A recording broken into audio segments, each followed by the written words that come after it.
This is the sort of the time of the year that we come in to give the committee a bit of an update about what happened over the past summer. We do a lot of work over the summertime, keeping people safe on our waterways. Chris will talk to you a bit more about the extent of our waterways. Good news this year is that we had a lot of people in our waterways because we didn't have a cyclone. But of course, when you have a lot more people on your waterways, there's a lot more activity that we need to try to manage to keep people safe. So over to you, Chris.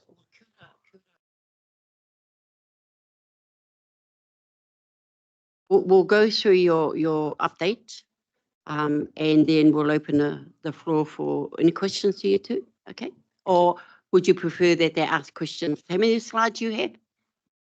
There's a few. I'll whip through them pretty quickly, but Okay. at the end would be useful, I think, okay. to stay on track, because I might answer them afterwards. So, kia ora koutou, thank you very much for the opportunity to come and provide an update on our maritime services function and the outcomes for our efforts over the year.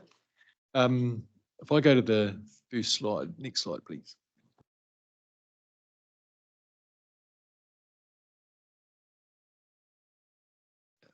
There was one before that. There it is. Okay. Last year, I think in my update, I was suggesting that, or talking about that we were flat out recruiting, or we were, just had recruited new staff. It's been a real positive year this year. We've got some consistency. We've had our staff really gather in their capability and their skill set over the year, and it's been brilliant. But it has been a big year of training to get ourselves fully operational. But I'm stoked. Our small but very effective team has been delivering a really good service to the public, in my opinion. The next page there. These are our maritime officers. So these are the people on the water doing the mahi. We've located them together more than we had previously. That's working very well. So we've essentially got a really good coverage in Whangamarino, and then more from Whitianga covering Coromandel as well, and then our two Hamilton-based staff cover a whole lot more, so on the west coast and the river. So some of the key facts on this slide, they allude to the sheer size of our region and the waterways. So I mean, that 1,138 k's of coastline is massive.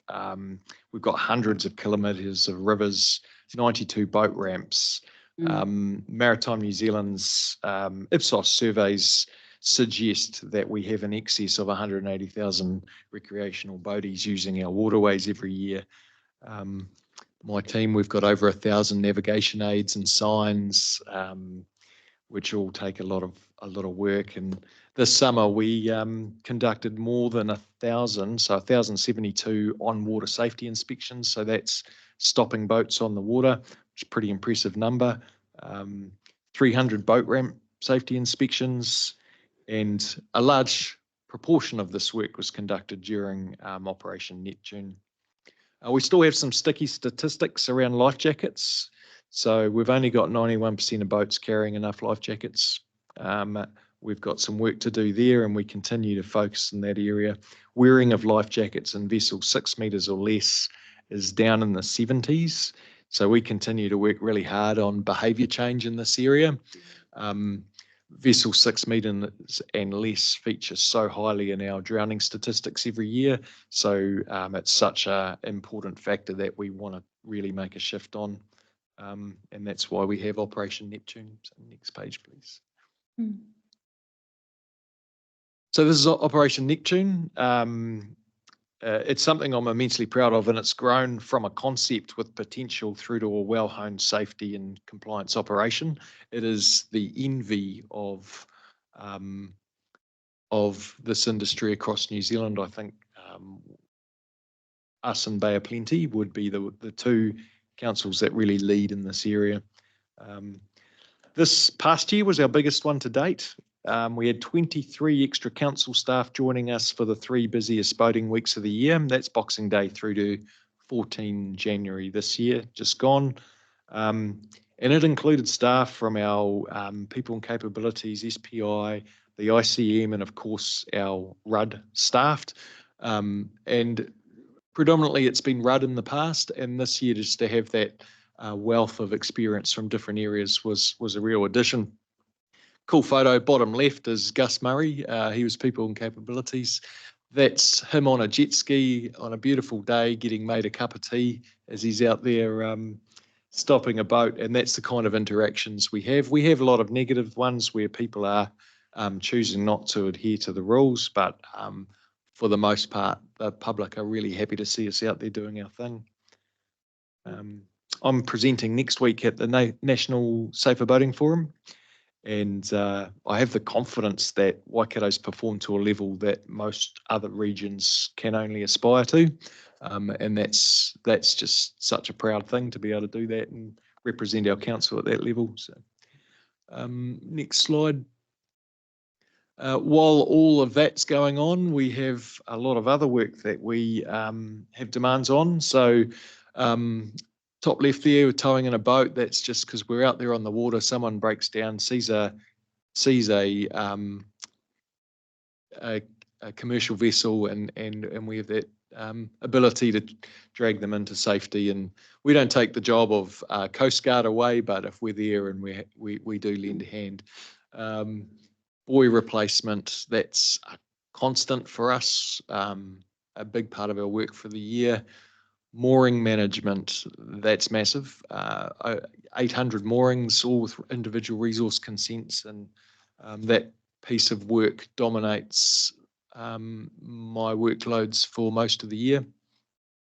Vessel salvage, that image there's after a storm, that boat ended up sitting on top of a jetty in the Waiho, had to get rescued, and that's us using our pumps and things to try and lighten the load.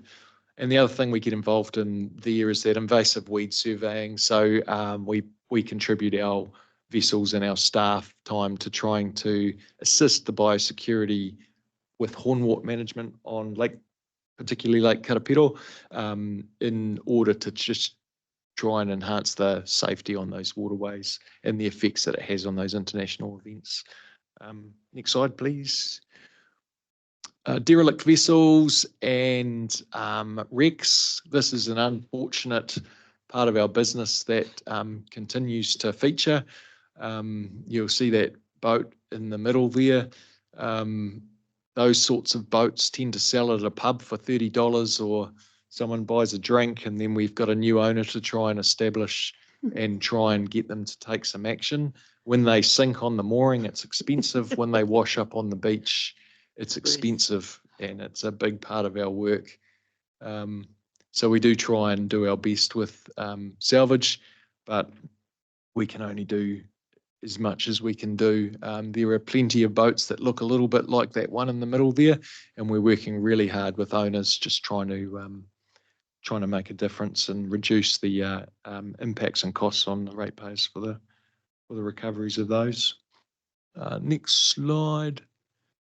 So something else we do a lot of is, we do unfortunately too much of, is helping the Police National Dive Squad with things like body recovery in our Waikato River.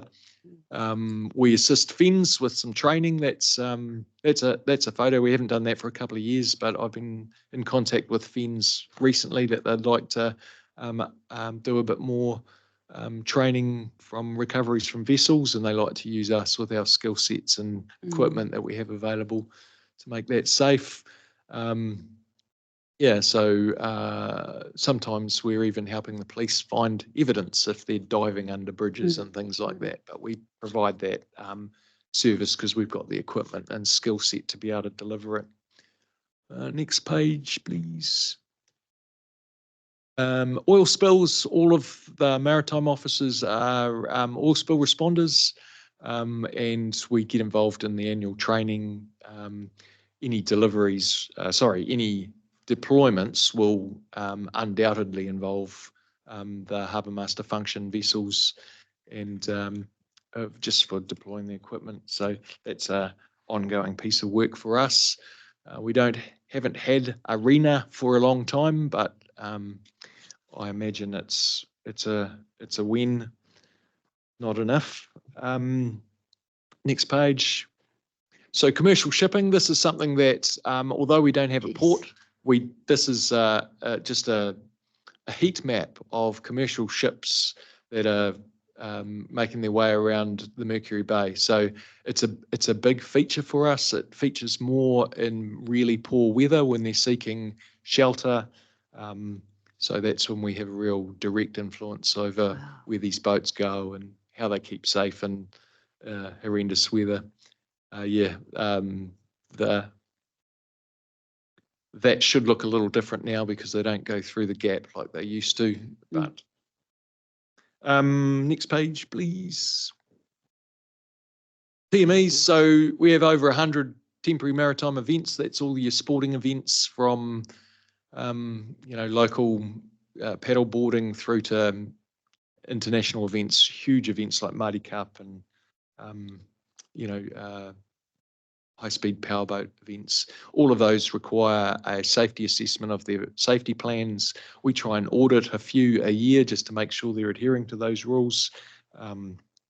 There's the processing and ongoing, ongoing work with the public around that.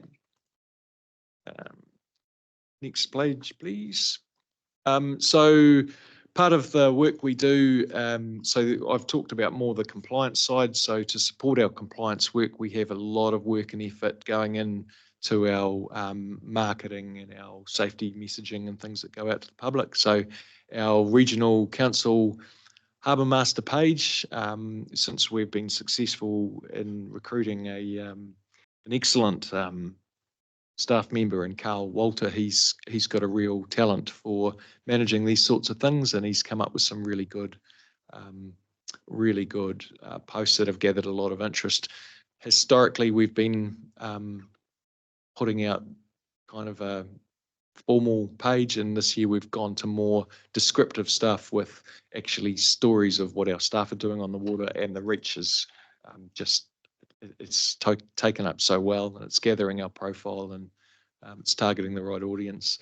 And then we've got DK up there. That's Daniel Kiriopa. He's an ex-pro surfer. He's got a huge following, and he's really keen and got involved with us and being a bit of a ambassador for boating safety as he's aging and wanting to give back to the community, as he says. But yeah, he's been brilliant, and he continues to be keen to front our messages. Thank you. Next page. Some of the things that have done very well this year is those stories about what we do, and then there was a investigation where you can see that boat trying to be a rocket ship in the middle there. That had a lot of interest. That was at Raglan, Manu Bay, where clearly some poor seamanship or spaceship, whichever we could describe that. So, and other things is the reminders. So up there we've got those really worn out chains. That's footage, that's photos we've taken. And those are people's property swinging off things like that. And you can see that's couldn't be closer to failing if we tried. Next page, please. And again, some of the other things, it's our Deputy Harbour Master there, Hayden, receiving the TUI Award for his work during Cyclone Gabrielle last year, which we were immensely proud of. And we share our profile with a bit of joint training work there with Coast Guard, so we can lean on their good reputation as well, which really enhances ours. Although a lot of people still think we are the Coast Guard, but we're working on our image to ensure that people understand what we do. Next page, please. Some of the other things we get involved with here are obviously when there's so things like the bottom right there, that's Whangamarino's entry. Whangamarino's entry, and after the storms, the sands had shifted, so we're really trying to encourage people to make safer decisions and alert the public as best we can to what the outcomes are after storms, because things change and they can change quickly. Thank you. Next page. Some of the other stuff we've done there, that's me getting interviewed, doing a podcast with DK at Daniel Kiriopa at Raglan. That was an interesting afternoon. Put me on the spot, that's for sure, trying to make sure I know what I'm talking about at times. But you know, good reach, different audience, and a good localized audience too. And that should be, we probably don't have a lot more, but sorry, boat shows, we face-to-face presentations like the Summer Festival, Karapiro, Hachwilko Boat Show, which is next week, and then any other opportunities we get to try and reach the public. Mm. That might be, yes, we support, collaborate with our partners. So this is Hamilton City Council's project around trying to reduce drownings in the river. So obviously we're stakeholders in that, and we promote it and share that, and it was a pretty cool project. So thank you. And just some more of the imagery and the work that we've done out to the public with the reach. Carl has more fine details on the effects of how this has gone, but he's picked the ones that have been the most successful to show up on this. Thank you. New and emerging risks. E-foiling is new. It's got some real challenges. People who use them don't know that they're on a boat. They don't know that the rules apply to them. So we're working really hard with manufacturers and the public to just start to try and educate them that they can't go driving around on those near people swimming and that sorts of things. And it's a space that's growing so quickly that I have a agenda item next week to try and get the national focus on these new and emerging sports to just try and increase the safety here, because it's really high risk. And that's a wrap up of our year. I invite any questions about. So thank you, Chris. Very informative. Pretty pictures. Some of them are loaded. Yeah. But I must say I have been involved when we've used with the police when we've had to retrieve Te Papaku out the river of Waikato, and you guys were there. So yeah, I've been around a couple of places there. So well done. I open the floor. Fine. Thank you, Madam Chair. Yeah, congratulations on the Facebook profile, Chris, and the use of an ambassador. Really effective ways of getting out there. So great to see the pickup that's happening. I was involved in a walk around with TCDC on their shoreline management a couple of weeks ago, and when we got to the Marina hard stand, approached by Rex, the manager there, just around concerns on where we were at with clearing that navigable channel. Apparently we used to do quite a bit in that space, and we're not now, and I'm not sure whether they're getting a build up of logs and stuff after the storm, etc. So whether that's business as usual and it's just been because of workload or something, but there was a concern raised around that work. Yeah, we've been working with Rex for some time. There's been a disconnect there where they think that we dredge channels to make, whereas we don't have resource consent. Yeah. We're not in that business. So Rex and the Thames Sailing Club, our relationship's going really well, I think, and we've put a lot of work into the marking of that channel as best it can be marked, and dealing with those things as they come up. So that might have been some historic issues, which I think is a long way to being resolved, and I feel like they're in a much better place with direct contacts for myself and my staff, and we treat that with some urgency when they pop up, and we've done a lot of work in that channel over the last 12 months.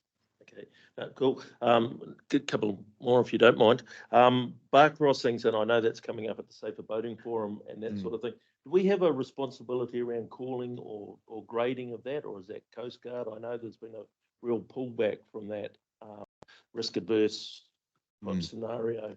Yeah, look, it's something we haven't done for a few years because a bar crossing is always dangerous, and there's a real view that if we're saying it's this level now and the tide shifts in 30 minutes time, that we would be wrong.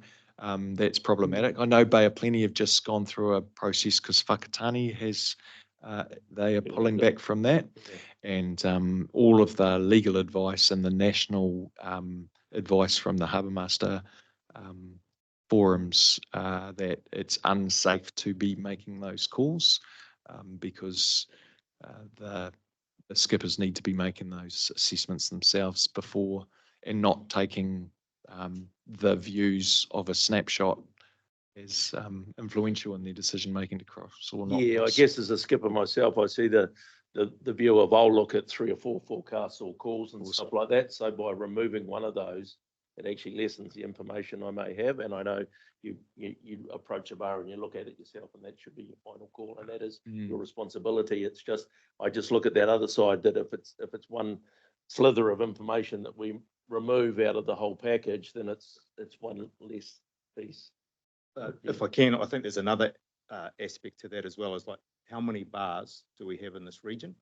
What resources would there be required to be constantly monitoring bars and updating the public on what the position of that? And you can see that with all of the work that we've got with 5 operational team members, it's so that the onus has been pushed towards the skipper and the skipper at that time in that place, which is right. But I do appreciate that, yeah. But hopefully these days, with the various apps like Windy and all of these sorts of things, there is actually bar cameras.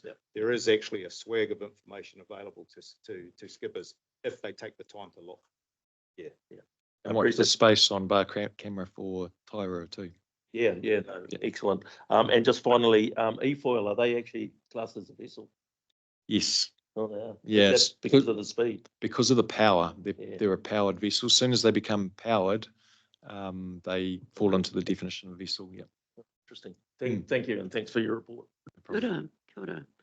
Okay, well, no more red lights here, so you want to finish off with something? I just want to make a couple of comments. And the first comment is just to say well done to Chris and the team. It's an amazing job that they do with the resources that they've got.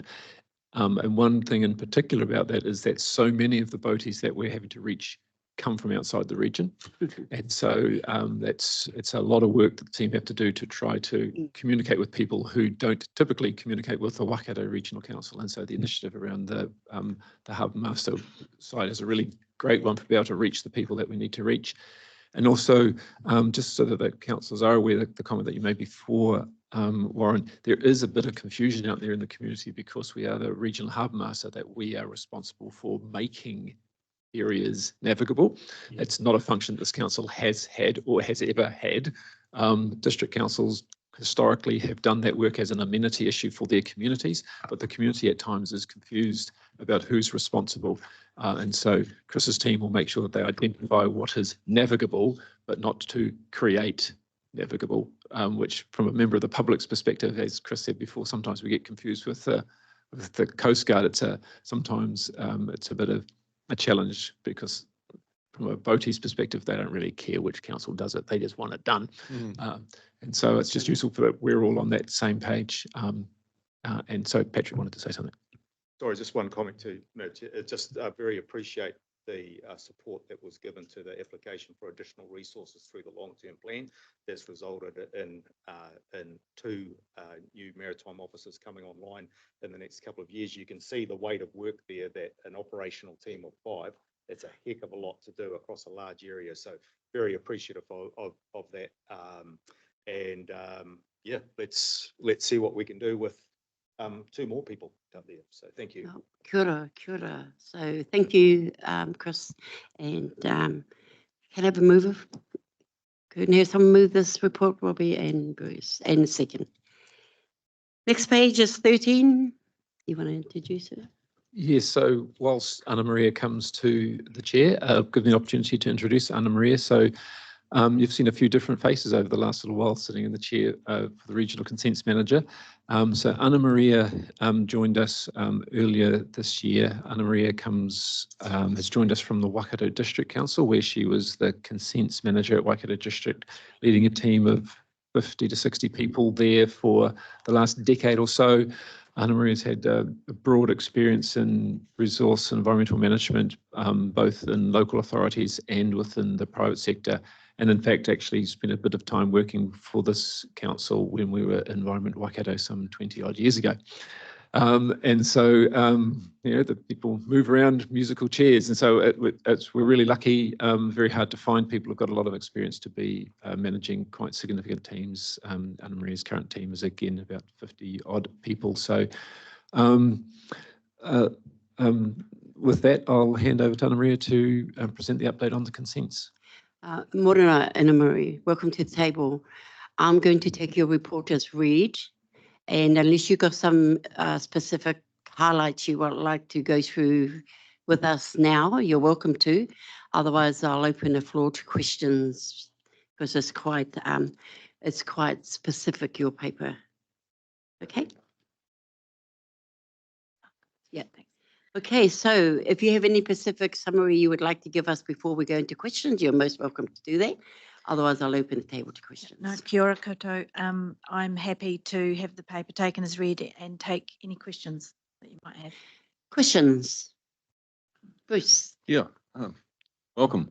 Thank you. I'm interested in the Taharawa Iron Sands application in your table there, and is that confined to the existing footprint of the operation? It's basically talking about reconsenting, or does it cover additional areas other than what's already been mined, if you like? Yeah. I would have to say I am not certain. I have been briefed about the consenting activities there and the site, but I cannot recall that specific detail. I apologise.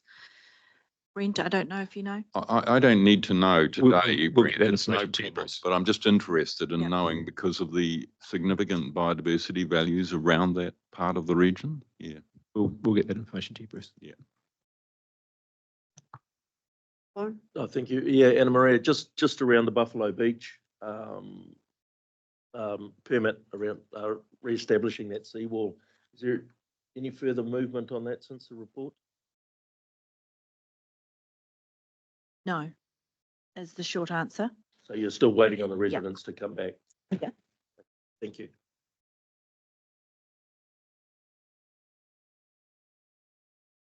Sorry. Yeah, just to the here, it's obviously been declined Yes, permanently. So that's yes. it. It's not coming back again on the heels of the heels or. That I've had any indication of, no. So what will that mean in terms of landfill in that area? Is it got a life go before the expansion? I have to say I'm not across the specifics. So I think the existing consents has a number of years still, the consents for the existing area have a number of years left in them. But yes, once that comes to its term, that's the end of that site. And that's obviously going to move that out of the area completely. So where will the landfill end up? Basically up the road here. I guess that's a decision for the waste distributors. It's not something I'm aware of, other than we have existing landfills within our region, and if they have capacity, it may be that material is taken to those sites or to other regions. So there may be more trucks on the road coming across. So yeah, thank you. So interestingly, Councillor, there's a reasonable amount of interregional transport that brings waste into Tahira right now. So maybe some of those trucks that are coming into the region may not be coming into the region. The landfill will have consent conditions around time that the consent is going for, but probably more relevant these days is the volume of material that a landfill is able to receive. And so I think I took from your question, how long might it still be operating? That'll depend on how quickly refuse is coming in there and how much space they have. And so I think that's going to be the determining factor. Sometimes people bring in a lot of weight quickly, but that's a commercial decision. But of course, there is nothing to preclude people lodging consent for landfills. The court has made it very clear, no more in this particular location. I'll just add to that, that Turahia is mainly filled with waste from out of our region, not within. It's all come from Gisborne and Tauranga. Truck there. Yeah, it was all been trucked there. So it's all travelled a long distance to get there. Yeah. So all we've done is store someone else's waste in our region. Anne-Marie, can you give me some summary on the water consent applications? Yeah, because I'm a stickler about water allocations. I see reading this, it's reduced the list and the deferred applications. Yeah, give me a good summary. And this is only to do Waikato River. I'm not sort of interested in all the catchments or the tributaries, just off the Waikato River, please. So my understanding from staff is that there is focus on processing those applications that are in the Waikato River catchment, and that those applications are coming down in terms of the numbers, but slowly. So how do you think when I say we, I'm talking your department, will deal with any of these water allocations that might go through fast tracking? So I might help out with this one because I've been involved with this for quite some time. So as the councils are aware, when Variation 6 went through, it created a situation where a large number of existing parties who were continuing to operate needed to get resource consent. And so we've been working with those parties and not preventing them to continue to operate whilst their resource consents are put in place. Some of those parties got caught up in the queue because they wanted additional water and there wasn't additional water that was available to allocate. Over time, and I think I've talked with this committee before, we keep working with parties about, as I think I've described it, sharpening their pencils. And so as people sharpen their pencils, more water becomes available that can be allocated to others. And so now that there is more water that is available, and as the table shows there is water available, we can now progressively go through and allocate that water to those people that were in need of that water, staying within the council's allocation pathway. And so it takes a bit of time to work through all of those things. We're working through with those applicants, and those applicants are not being prevented from getting on with their daily lives and running their businesses whilst that work is done.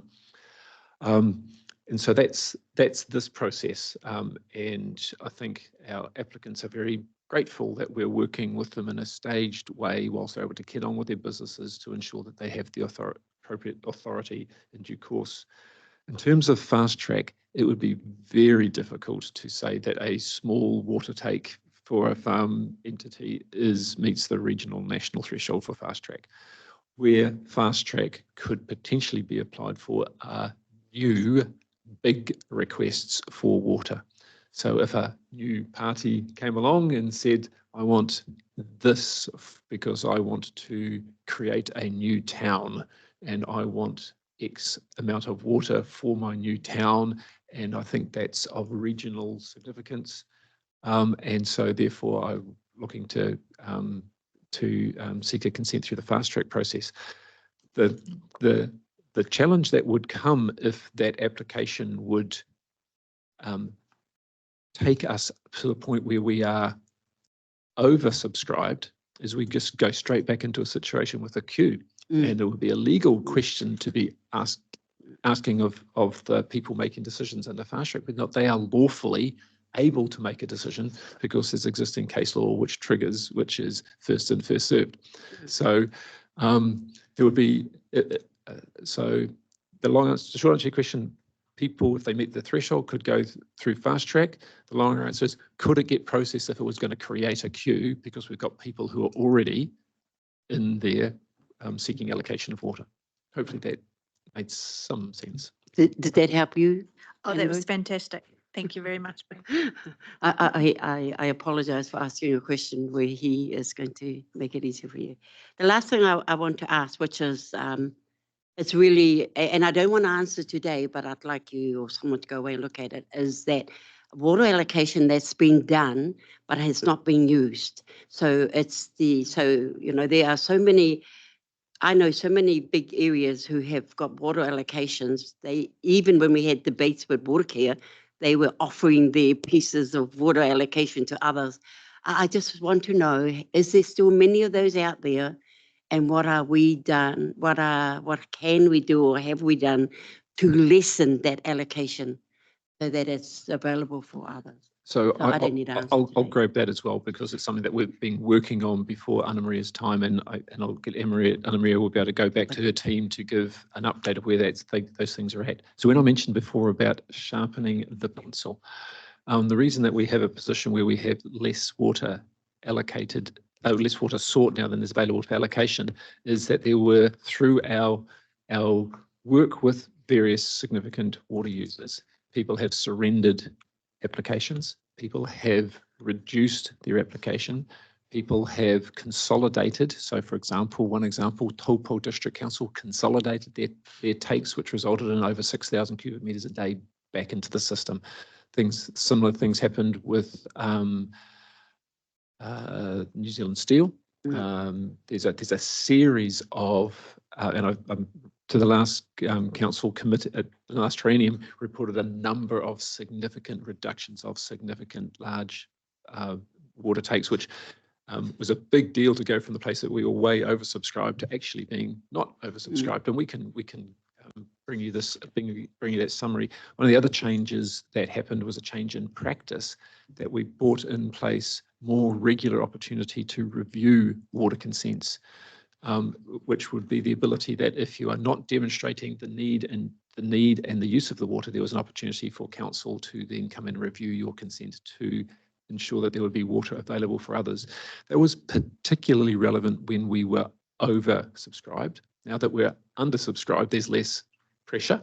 But it doesn't mean that we don't continue to record people's water usage and note that water use is a little bit of an insurance, in that some years, irrigation for example, some years you may only need to use 50% of your water because of the climatic conditions, but it doesn't mean that 2 years later you might need that water. So it's not always about whether or not you've used the water in that year, it's about whether or not you have a reasonable case for needing that water to be able to run your business. Hopefully that was helpful. Robbie? No, I fully support that. I know one group that's got a huge water allocation and they've had it for a long period of time now, and they sort of sublease it out or however you wanted. And that, I think that should be, that's not their right to be able to do that, because that's everybody's water. So I really struggle with that they hold that power over us. And I think we should also, with water, I've been speaking to Manamata about it, and they believe that their water usage will drop by 50% once they put in water meters. So we've got huge allocations of water that may actually be sitting there in the future that we didn't realise we had, just because no one's been paying the true cost of it. And the other one is that I know those group of mayors on that side, maybe they should just have one water consent for all of the eastern zone instead of individual consents, because that's what they're talking about doing, amalgamating and working better together, that they can accomplish a total water intake instead of individual ones that you're oversubscribing on one to make sure you got enough. You don't have to do that. You could actually have a water take that's more evenly balanced over the whole catchment. So that's water done well might help. It's a really good insight, councillor, and that's exactly what happened in Taupo. So Taupo District had about 6, 7, 8 individual water takes, and so each one had its own contingency in it. Plan. And so what they ended up, but they was taking from the same source, which was like Taupo. So they ended up creating something which provided them with the contingency that they needed as a collective, which then, rather than contingency everywhere, and that made available 6,000, which is a lot, at 6,000 cubic meters a day, 6 million litres a day was made available back into the system. And so what you're describing is happening. Okay, thank you, Anne-Marie, for your report. Can I have a mover and a seconder, please? Yep, yeah, I'll move it, or someone will second, Ben. Okay, our next one is farm plan implementation, page 18. And I think it's you, Tracy. So as Tracy sits down, this is our regular 3-monthly update. You will all have seen what's happening on the news right now. I know that Tracy will be happy to take questions around what she knows about what's happening right now. But as I think I explained to a council committee just recently, we're trying our best to try to figure out what's happening right now, as well as the new government looks to review what the freshwater farm planning system looks like. But with that, Tracy. So kia ora, Tracy, and welcome to the table. So we will give you the time to go through your presentation. Then we'll open for questions, okay? Yeah, sounds great, thank you. Good morning. Next slide, please. So the current state of play at the moment is that we have the Waipa, Middle and Upper Waikato and West Coast South, are the areas that are live with freshwater farm plans. Next slide, please. But as you know, the government has indicated formally now that it's going to make changes to the system. We have been, and by we I mean the regional sector, have been invited to help identify some of what these potential changes will look like. And so we're really keen to be part of those conversations at lots of different levels. So we're relying on Brent to get us in the tent for that. And as you know, PC1 is still in the Environment Court, and so we are waiting for a decision. So we recognise that this is a time of real uncertainty for our farmers, but also for our stakeholder organisations, companies who want to help their farmers with farm plans, but they don't have the detail to be able to do that yet. So we're working with them as well. So what are we doing? So we're still supporting our farmers. We're still continuing with our training of certifiers and auditors and developers.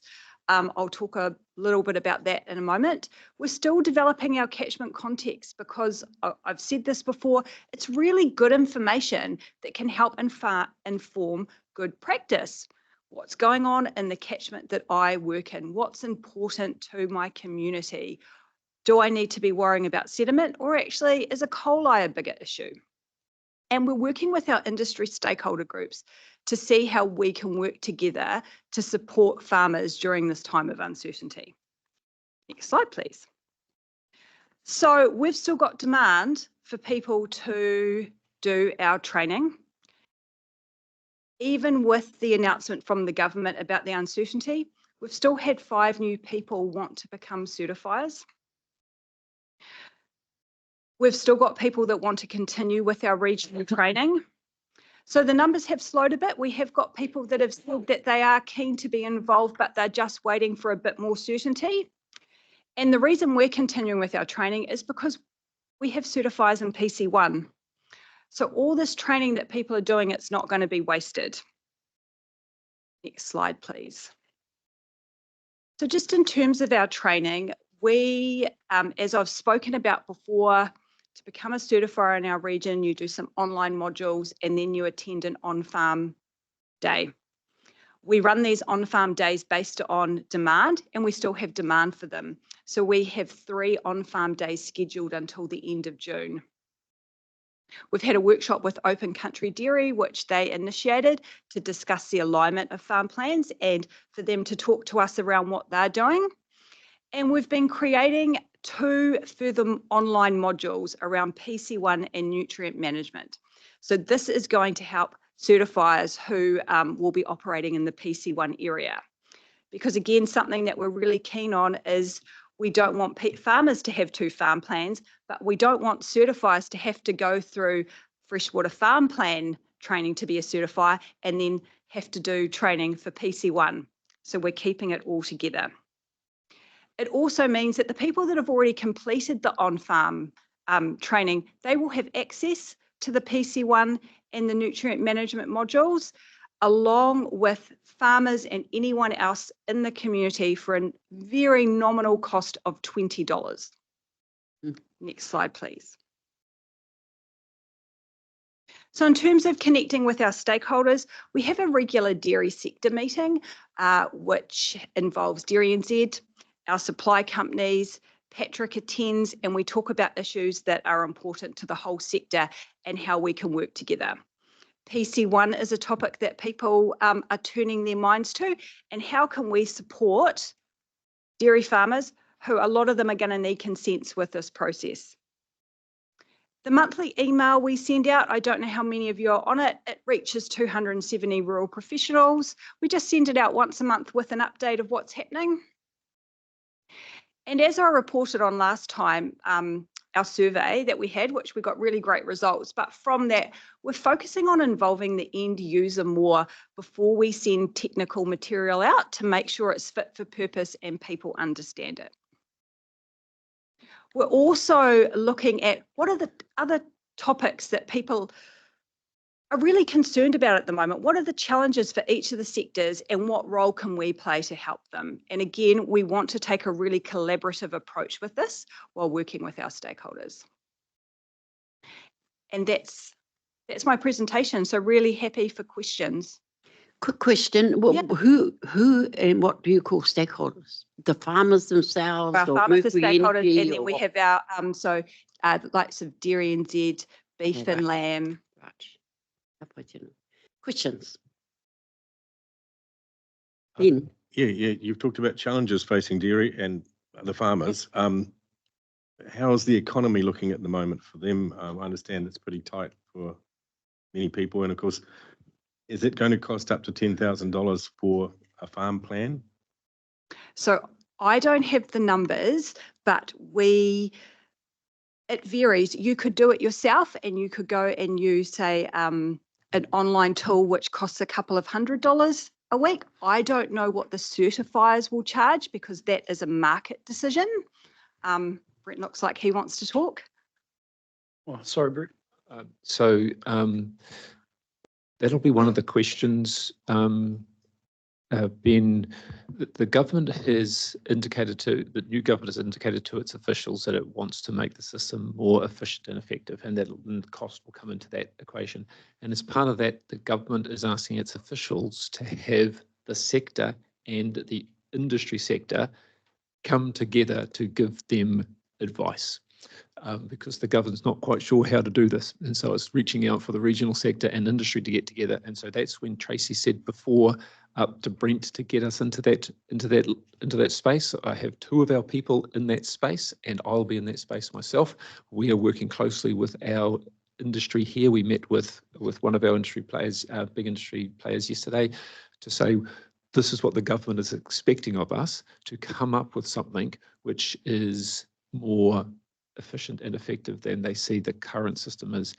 And you'd have seen language around right sizing. So a farm plan for a 2,000 dairy farm in the Canterbury Plains being right sized relative to a 25 hectare kiwifruit orchard in the Hauraki. And so the current system enables that because it's about risk, but it's the trust and confidence that it will happen in that way. And that then comes down to things such as auditing frequencies. What is the auditing frequency for a 25 hectare kiwifruit farm versus a 2,000 hectare, 5,000 stock dairy farm that's operating in the soils in Southland? Those sorts of things. So they're looking to try to find a way which is appropriately risk sized to be able to address outcomes. Current government believes that the system as it is right now doesn't best achieve that, which is why it's saying over the next X number of months, and they haven't been able to give an actual date for X number of months because you don't know how long it's going to take before you get into it, to then create a new system. And one of the things that the government is testing, and it's testing, and in fact, Robbie might know more about this than I do from his own contacts around what do you do with the existing system in the meantime. because the existing system, as Tracy showed, identifies farmers in the Waipa catchment having to have a freshwater farm plan by February next year. Should that remain the case, or should there be some delay on that? But at the same time, we have Plan Change 1, which Plan Change 1, if that becomes live in the middle of the year, farmers in this region who are wanting to rely on the permitted activity rules will have 12 months to submit a farm plan. So there's lots of moving parts, and I've tried to articulate some of those moving parts, but coming back to your question, one of the purposes is to achieve something which is efficient and cost effective. And so people who need a $10,000 farm plan have a $10,000 farm plan. People who need a $1,000 farm plan have a $1,000 farm plan. And so that's part of that work to be done. So anything to add, Tracy? Ben, did they? Oh, and just so apart from the farm plan, then there's a consent cost on top of it if you need a consent, which you said most of our farmers would need. So under Plan Change 1, there are some farmers will require consent as a controlled activity, and it's generally more of the dairy farmers that would require controlled activity consent. And there are some catchments which are higher risk catchments, such as the Whangamarino, where they will require restricted discretionary activity consent. Plan Change 1 schedules out when those consent applications are due to be required to be lodged over about a 5-year period. And so there's so depending on where the court lands, because the court has to identify a trigger, a gate of who goes to the permitted pathway and who goes to the consented pathway. It's still working that through. The current gate looks like possibly 2,000 to 2,500 farms would require consent over the next 5 years, which would mean it's not, I'm averaging it now because it doesn't work exactly this way because it's based on catchments, but you'd say on average 500 consents per year for the next 5 years. And that's a piece of work that Anna Maria and her team are working on, how to create the most efficient and effective process for those parties to get a consent. The key underlying part of the consent, one key underlying part of the consent is the farm plan.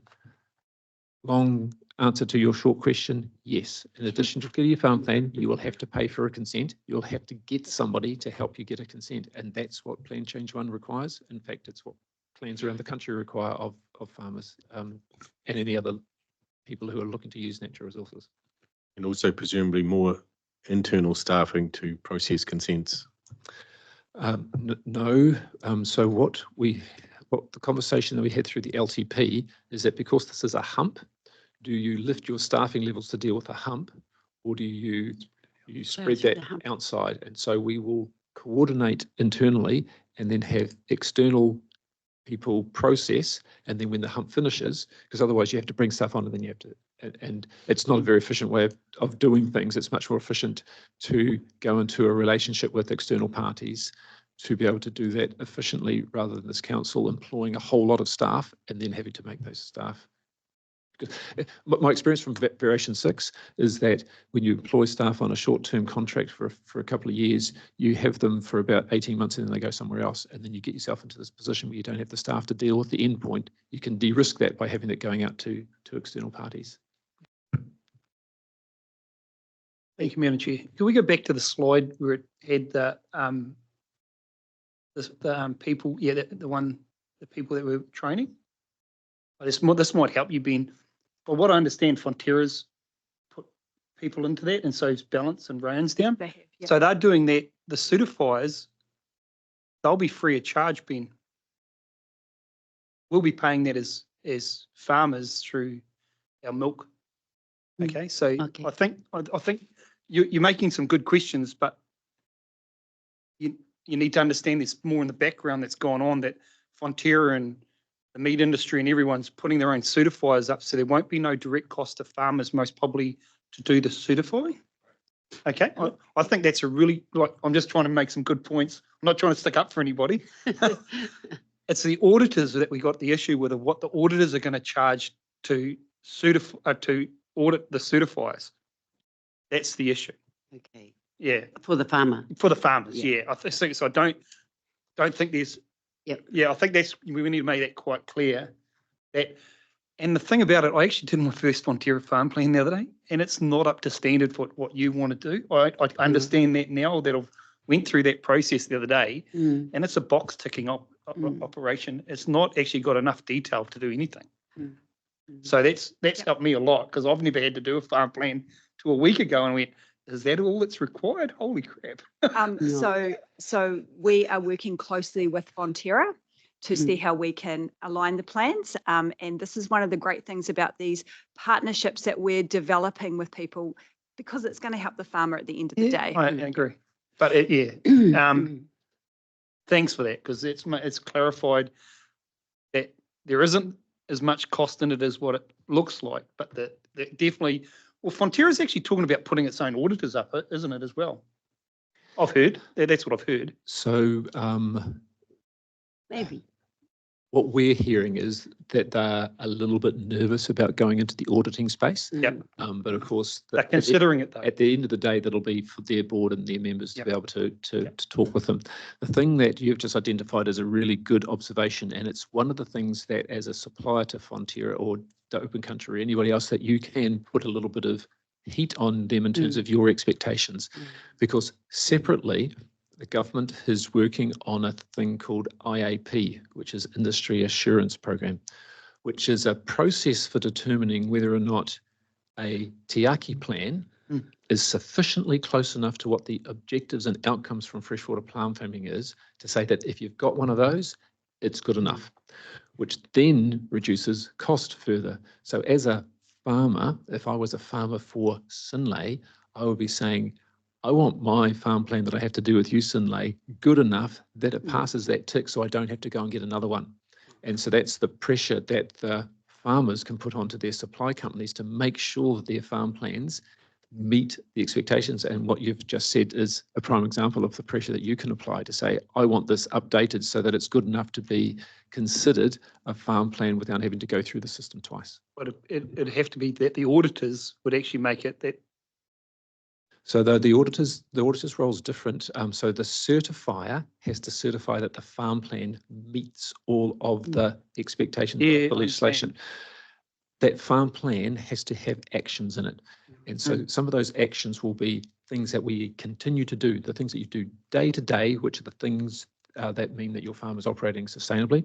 And then there may be new actions of things that you need to do Over 5 or 10 year period. Yeah, and you'll have them timed out with this in year 1, this in year 2, this in year 3. The auditor's job is simply to come in and say, are you doing the things that you promised to do through your certified farm plan? Are you continuing to do all these things? Yes. Have you started these things? Yes, that's the auditor's role. They're not. And so the question that is being posed nationally is, that is a tick box auditing process. Do they want the auditors to be doing more than being tick box, or do they want them to be advisors to the farmer like the certifier is? That's a live question around the regulations, but currently they are simply, you said you were going to do this. Did you do it? Yes, no. And how often that would be? And then the auditing currently says within 1 year, and then depending on your, let's just say, performance, what is the frequency of your next audit. And so if you are spectacular, the next frequency of audit might be 3 years later. If you are less so, it might be 6 months later. And so, but I totally agree with you that the certify end is the end that's really important. And if the dairy companies and the meat companies can help farmers put together really good ones that get through that IAP as being an industry one, then it reduces cost. Okay, well, thank you. Thank you. Anne-Marie. We'll have a mover and a seconder, please, for this, Ben, and I am happy to do that. Next one. Thank you. Our next one is page 21 and is Thomas. So this again is one of our regular updates to the committee around how things are going in terms of the action plan relation out of the SOE report. And so you'll know Mike and Thomas, so I shall leave it to you two gentlemen. Tēnā koutou. Kia ora kōrua, welcome to the table. You don't have slides, of course, ka pai tēnā. Okay, so I'm going to presumably take the report as read. If you have any summary extent you want to do before I go into questioning, you're welcome to do that. Otherwise, I'm happy for the table to open to questions and you might have a better idea, so you can answer. It's up to you. If you've got a summary you want to put across, Thomas, Mike? No, I'm happy to have Really? that taken as read. Okay. Okay, questions for these two around their report, please? You've got to give them a few seconds because, going from one report to the next gives a juggle our mind to what we're on about. But on page 23, while we're waiting for questions, there's a state of environment matrix. I don't know if you've got it at all. It's the, you've got the heading of the report and then you've got a whole lot of different things down there. And some of them I think one is the water availability deflect, the SOE gaps, the bacteria critical source areas, I think I'd like to have some better understanding around what they might be.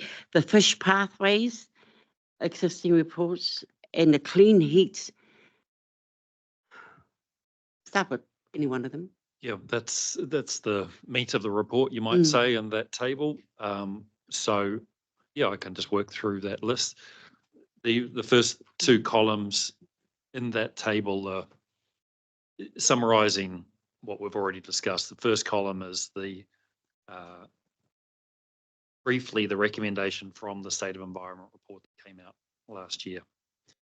Second column is from that Environmental Performance Committee. We developed that work program in response to those recommendations. And the last column is the new information in this report, which is what will be reporting against the performance measures under the new long-term plan. So, first one was the state of environment changes, gaps to how we do state of environment reporting and monitoring. So there'll be a program of work with several tasks under there, responding to those that program of change. For example, the terrestrial biodiversity, how we do state of environment reporting. There'll be individual tasks under there, and each of those will have a task lead. If it's a substantial piece of work, that'll be run as a project, individual project. So there's potentially several projects coming out under here. The next one we have the water availability issue and development of a water security plan. So it's funding scheduled under the long-term plan for developing that. That'll be over the next 2 years. Working with various groups and developing a plan for the Waikato region. There was also a task there for developing some drought forecasting. Next one was bacteria, critical source areas. And there'll be a task set up for a scientist to work on that topic. There's quite a bit happening nationally, so that scientists can go through and work out, are we better to support some of those projects that are already underway nationally, or do our own work in addition or to support that? Because there's, So sorry, I don't mean to butt in, but just quickly, around the water availability deflect, it's hard to predict what the water rainfall will be in the next 5 years, for instance. So, when you look at that security of water, is there any in it between that one and of course the critical source areas? Is there any input for Waikato Regional Council to try and work with DCs around tanks, water tanks? I remember when Water Care was bugging us for extra water, one of the things we talked about was they had to look outside the square, and for a little while they were advising about tanks and stuff. So is that what a part and parcel of how we might develop a proposed water security plan? Is that in it? Yeah, absolutely. Okay. And part of that's come from the district councils as well. You know, they've expressed an interest in developing a water security strategy. And so That's good. I believe we've got buy-in from them that because that's a big part of it. And the bacteria critical source areas, because Waikato has a lot of rural areas and they do rely on tank water. What's the criteria around how those waters are measured for whether they're safe or not? You know, because if you look at, I'm looking at Maritime, for instance, a Yes. lot of them have bore water, but a lot of them rely on tank water. As a person who lives right next door to a marae, that's not something we worry about. And I'm on tank water. I don't bother to go out and check whether it's safe to drink. I'm so used to it now that it'd probably upset my stomach if I went and said, oh, gee, that water's no good. So I guess I'm trying to find where's the middle line in looking at that compared to what we do all of the time, which is normal for what comes out of the water tank for municipal. Is that? Yes, there's been a outside? lot of reform Yeah. around that topic. And one of the big questions has been, you know, you've got Taumata Arawai that works with those water suppliers. And a big question there has been how big a supply, how many households is it before they step in and get involved in assessing the safety of that water? Feel free to step in, anyone. I can't remember where that threshold actually landed. No, that's all good. I Yeah. just wondered, you know. and Marais, that's an important one. the sad thing too is with the urban area growing as big as they are, and the infrastructure and the rainfall that ends up in the groundwater is another worry from my perspective around making sure those water that's coming out of the ground is safe to drink. You know, I don't know who monitors that. I can presume it's DCs, but we must play some part in that AWRC. Yeah, that's right. We're certainly not monitoring individual No. suppliers on their behalf. Yep. That's on them. But yeah, that's the contamination of aquifer regionally is, you know, that's a big part of our monitoring program. And beyond that, we do also have some monitoring of rural supply for schools. And as an extension. sorry guys, and wastewater treated water going back into the main waterways.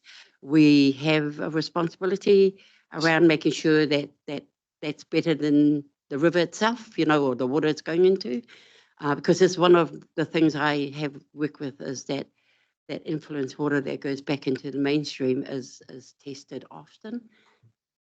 Are we still part and parcel of that? Yes, yeah, perhaps Brent, you might want to add to that. Sorry. Jen, did you want to ask a question around, because we've only got into the three brackets, we're working on a matrix. Yeah. So if you are on those three top boxes, it's fine because they haven't got into the next below the diffused nitrogen yet. Sure. Yep. A quick question was just on the monitoring gaps. Can you remind me, because it mentions the including terrestrial biodiversity, biosecurity. Is the coastal side of things well represented, or was that also identified as a gap? And if so, is that going to be addressed? Because I'm mindful we often forget about the coast. Yeah. Because Okay. through the long-term plan business case that we are putting more monitoring in. Is that to feed into this? Thank you. Appreciate Excellent. that. Continue, Thomas. Sorry. Okay, yes, the next line, diffuse nitrogen controls.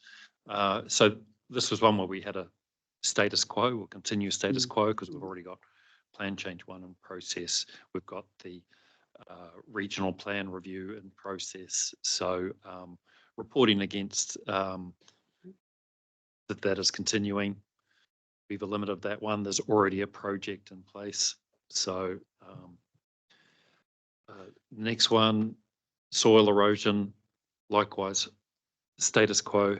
So with those existing programs that get reported through the Integrated Catchment Committee. Yeah. And how does that work with, how does that work with the roads during the storms and all that erosion of the hills that caused a lot of the road damage? Because the road there, and then of course the road also having slips and stuff. How does that particular fit into that? Yeah, good question. Yeah, go for it. So I think there's a couple of things there. One is around we have a really good understanding of erosion risk, All right. and that tends to be, and that's where central government was heading around the national planning framework of incorporating some erosion risk attributes in.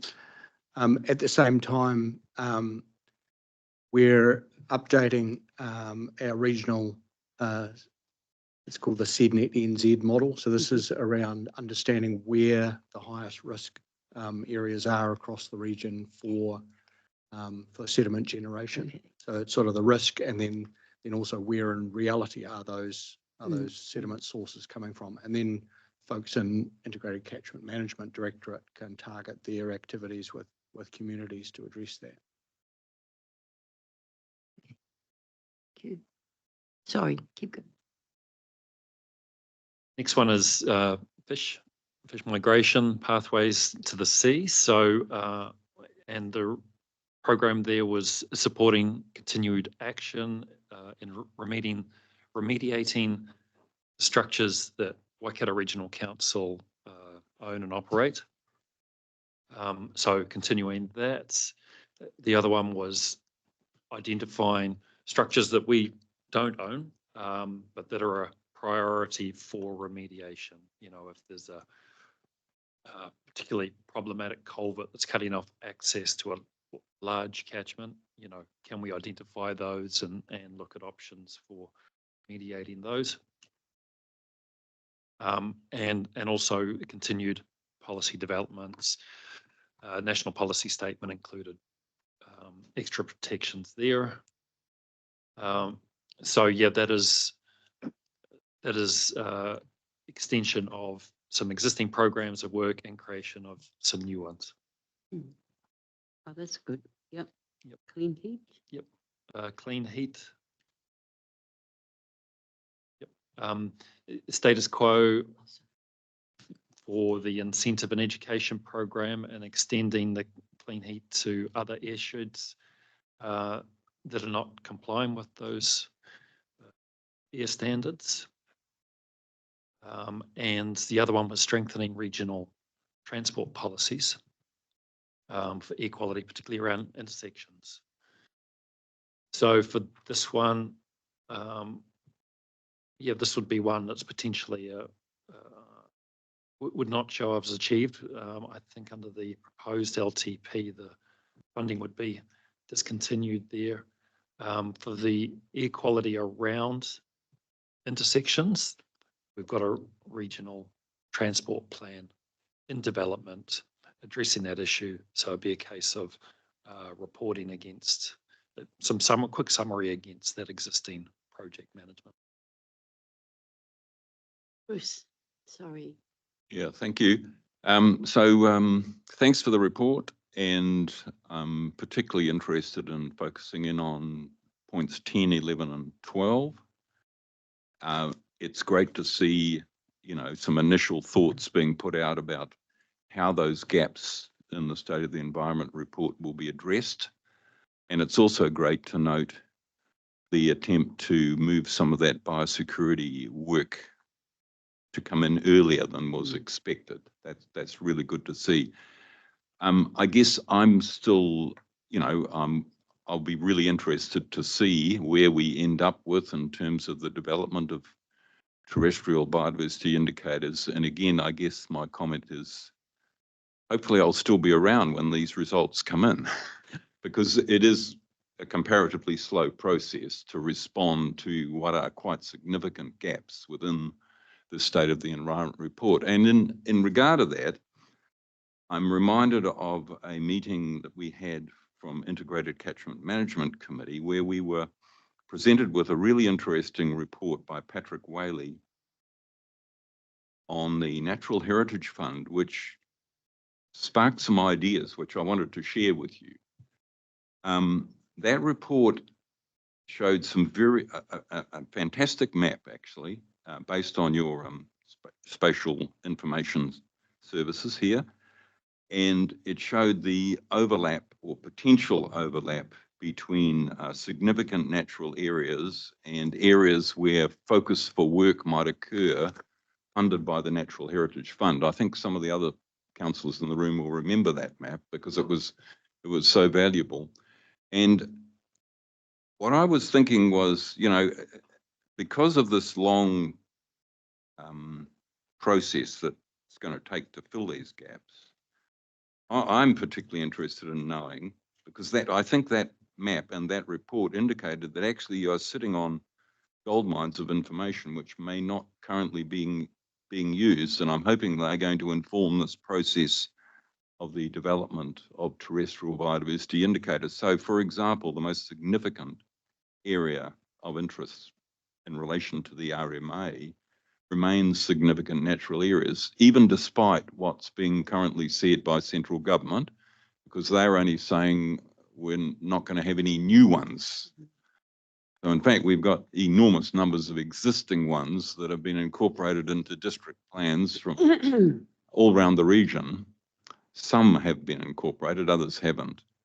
But I'm interested in your thoughts around how that sort of approach that was shown in the Whaley report could be applied to give us a snapshot of the current status of SNAs in our region, just the simple thing of where they are, their current extent, and then to progressively build that through to a process of being able to check whether they still exist, whether the extent has changed significantly or not, and eventually in the very longer term to link that sort of high level spatial analysis to some of the new monitoring that I know your teams have already started initiating in relation to tier 1 plots.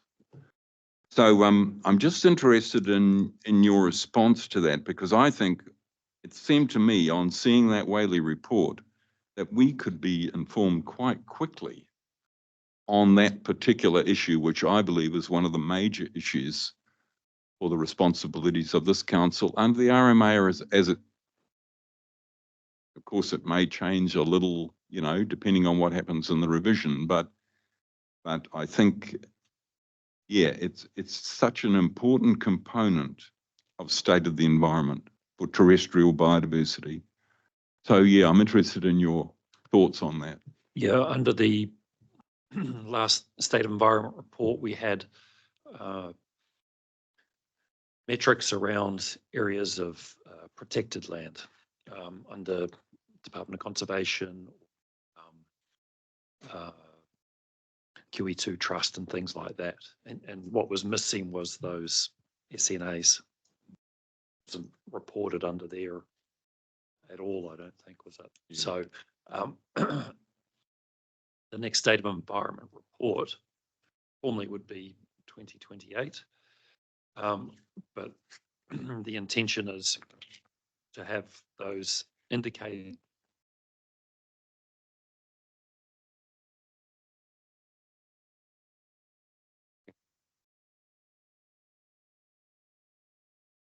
I suppose for things we're having to measure anew, you know, that's going to take some time. But like you say, if there's existing measures we can use, we can look at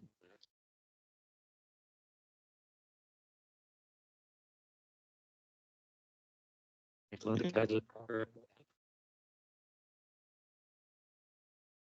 Whether I might ask Michelle Begbie to respond to some of Bruce's comments as well. So Michelle's been the lead on the biodiversity, biosecurity, LTP business for the last 2.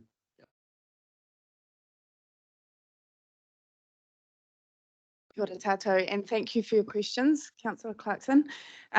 There's some elements, multiple elements in there. So there's the Tier 1 biodiversity monitoring, which is a regional scale. Currently, the resourcing for that is in the LTP, and we're all waiting for the outcomes of that. If that goes ahead as currently written in the LTP, we will be ready to hit the road running on 1 July. What you're talking about around SNA monitorings is much more around the Tier 2 kind of monitoring, the monitoring of managed places. And yes, that's a really exciting opportunity that currently isn't in our LTP resourcing. So if that was an area of interest, we would need to look at where we may be able to reprioritise some of that. In terms of biosecurity, that position is not now planned to be brought forward. So that position is now staying at 2027. And so we don't anticipate that we will be able to have very much biosecurity indicators reported in the 2028 State of the Environment Monitoring Report. The key thing to note there is that we don't currently collect a lot of biosecurity monitoring data. So while we may be able to include some elements in the 2028 SOE, they will be very species specific. For example, we don't collect a lot of information on the extent and incursion of pest plants, for example. And so that is something that would have to wait to the following State of the Environment report when we have that position in and starting to generate some monitoring data. Yeah, look, I appreciate the delays in relation to collecting detailed plot information, but the main point I wanted to make really was this high level analysis that could and may have even occurred already within the walls of this building. I'm not certain.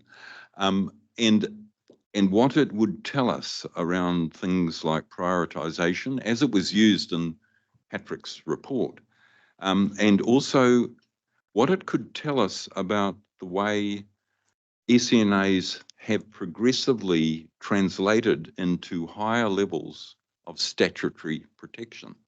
So while something may have initially been identified as an SNA, in other regions of New Zealand, I'm aware that a good number of SNAs have gone to the next step of being made a QE2 covenant or given some, formal statutory protection. And I'd be interested in getting the same sense on this region, because I believe, in Taranaki and in Hawke's Bay, that analysis has been done and I've seen it.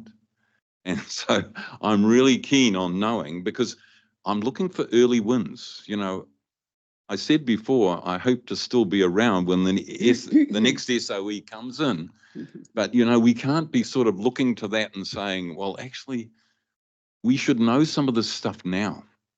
And we should be building it into our prioritisation processes and our work programs. And so I just wanted to encourage, I guess, some thinking around getting that high level. Is it there? Does it still exist? Is there any sense of change in extent before you then inform the process around understanding trend and condition, which comes from Tier 1 and Tier 2 monitoring? That's a different level of detail. So that's really the point I'm trying to make. I'm interested in early gains to inform our decision making as a council. Thank you. Okay. No more? That's us, guys. Thank you very much for your report. Thank you. And we look forward to your progress and your SOE going forward. Thank you. So can I have someone move this? I'll move it. Move in a second. I'll move Yep, it. Bruce and I. I'm all good. Thank you. Yep, that's us. Unless you wanted something else, Mike? That's us. Oh, for Dean. Oh, you're most welcome to do that. Next one is on, what's our page for that one? Page 24. Page 24. While Dean walks to the stage, I just wonder if I wonder if Mike could just give a little. Gone. If Mike could just give a little overview background of where we've got to get to the point of the report to the committee today, just to give a bit of that context. Thanks, Mike. Yeah, thanks, Brent, and thank you, Chair. So this report from Dean Sandwell, Dean's our water quality scientist and Mike Pingram's team. you'll be well aware of the fish kill and avian botulism outbreak that occurred the summer before last, during and after Cyclone Gabrielle, and the response plan that was put in place, which Robbie's been intimately involved with, and the subsequent development of a business case for the LTP to come up with an action plan for Whangamarino and Lake Waikato to try and reduce the frequency of anoxic events which lead to fish kills and then onto avian botulism. So this was identified as a major reputational risk for the regional council, and as I say, the response plan was put in place before last summer and actually worked really well in terms of the communication, open communication, and sharing of resources between the groups on that response working group. Unfortunately, we did have another fish kill event this time in a relatively localised area within the Whangamarino wetland associated with the Maramarua River. And what Dean's going to talk about today is the investigations he and others have been undertaking to try and understand why we saw those fish kills, because it was a very different set of environmental conditions to what we'd seen the previous summer. So through you, Chair, I'll hand over to Dean, and he's got some slides to share with us. Is he?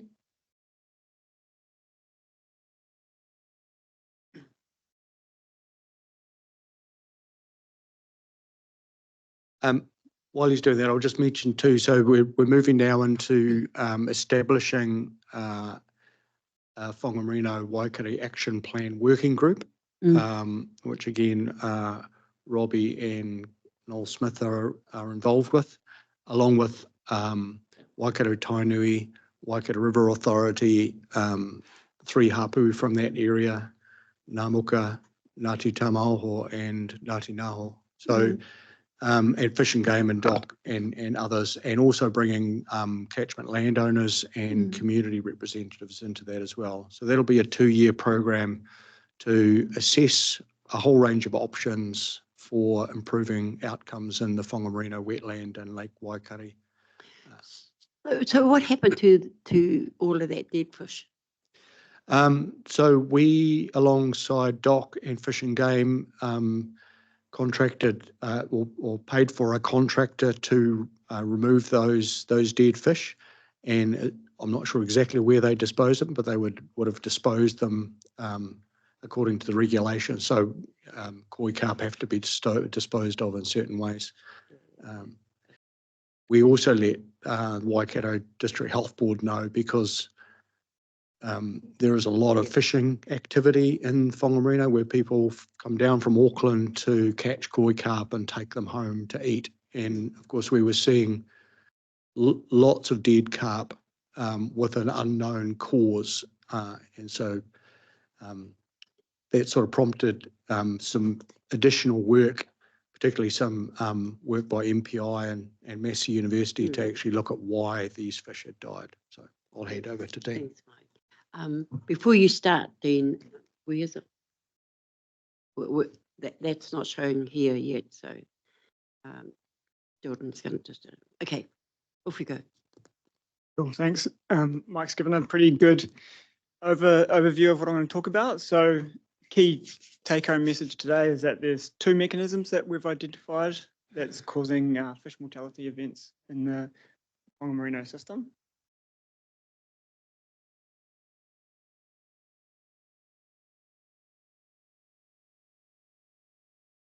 So the Whangamarino system's a large catchment, and there's a network of rivers and streams that feed down into the Whangamarino and Maramarua rivers that dissect through the Whangamarino wetland and ultimately discharge into the Waikato River. The catchment has a varied topography, and in the lower reaches is really low gradient, low slope rivers. And there's a wide range of various infrastructure features as part of the Waikato Lower Flood Protection Scheme. We have several documented fish kill events. 2010, the summer of 2010, 2011, 2017, 2022-23 summer, and recently in 2024. Fish kill events can occur from a number of different factors. Some of them are highlighted here. And a key aspect to highlight is that there's often multiple stresses, potential carryover of these aspects and interrelationships between these different factors causing fish kills. And a lot of times fish kill events, the cause of them is not actually determined. And if it is, it's more of a correlation rather than a direct determination. So the documented fish kill events that I showed previously, there's two mechanisms, and we can group the first three fish kill events as mechanism 1 and the 2024 this summer as mechanism 2, and I'll talk about those two mechanisms. So mechanism 1 was likely a blackwater anoxia event. Well, that was quite obvious because the water was black and there was no oxygen in the water, anoxia. But there was also some other factors that may have contributed to the fish deaths. This image here shows the black water and the result of no oxygen in the water, fish mortality. So what causes these blackwater anoxic events? So during flooding, we have organic material that's washed down into the rivers, carbon's released, creating this black water. This is an important part of a healthy river. It's a food source. However, when we get too much bacteria, warm temperatures, we have these bacteria multiplying, consuming up all the oxygen in the water. In that case, you can find fish that are struggling to survive. So looking specifically at the data that we had, this data was from consent monitoring of dissolved oxygen from 2017 to 2023. We analysed the dissolved oxygen concentrations to look at different key predictors of low dissolved oxygen. And what we found was that water level and water temperature were the two key predictors in low dissolved oxygen. And so the key part of this figure is showing that as water temperatures increase and water levels increase, we have lower dissolved oxygen probability. And when we're in the area around here above 3.5 meters, then those are the areas where we're having those more flood events. And so high temperatures, high water levels, flooding in summer, it's more likely to have a blackwater anoxic event. So the Whangamarino system, the rivers in the lower reaches are low slope, low gradient. They're in a wetland catchment, and they're also characterized by high water temperatures. So these are three really critical aspects that make the system more susceptible to low dissolved oxygen. So what happened this summer? Well, the water we had a relatively dry summer. We didn't have flooding. We didn't have dissolved oxygen issues. So it was a really contrast to what we've seen previously. So based on the investigation, which I'll go into after this slide and talk about some of these aspects, we attributed it to low flow stratification, which is temperature layering of the water, toxic substances, bacteria, and multiple stresses. A little video of some of our field observations. So one of the challenges of a fish kill investigation is getting out there and collecting observations. So hopefully this works. And you'll see this is a koi carp.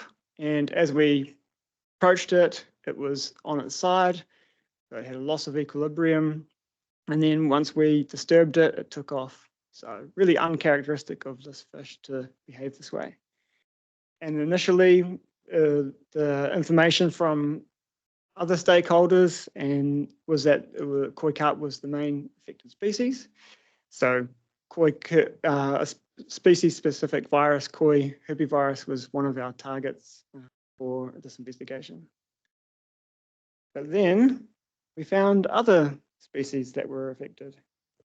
This video shows a fish that is a mullet. And sorry, it's a little bit, looks like it's coming up on your screen is a little bit jagged, but the fish is swimming erratically, and currently now in the image, it's upside down. So these field observations are really useful, gives us an idea of the mortality causes. What we were seeing was that the fish were dying over a long period of time. So there was a period of 3 weeks that we were seeing moribund fish. And when I say moribund, that's a fancy term for nearly dead. So fish that were, like in those videos, were dying for a period of approximately 3 weeks.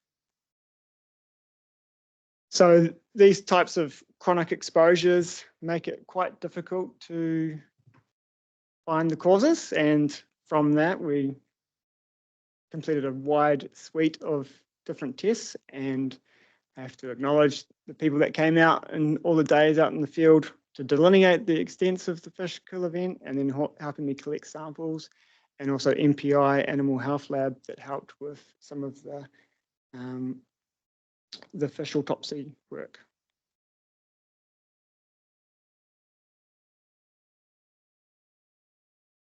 This image shows our water sampling sites in the yellow dots that we had actually, fortunately, started measuring before the fish kill event. So that gave us a real heads up on the event. So we were able to really capture the beginning of this event quite well.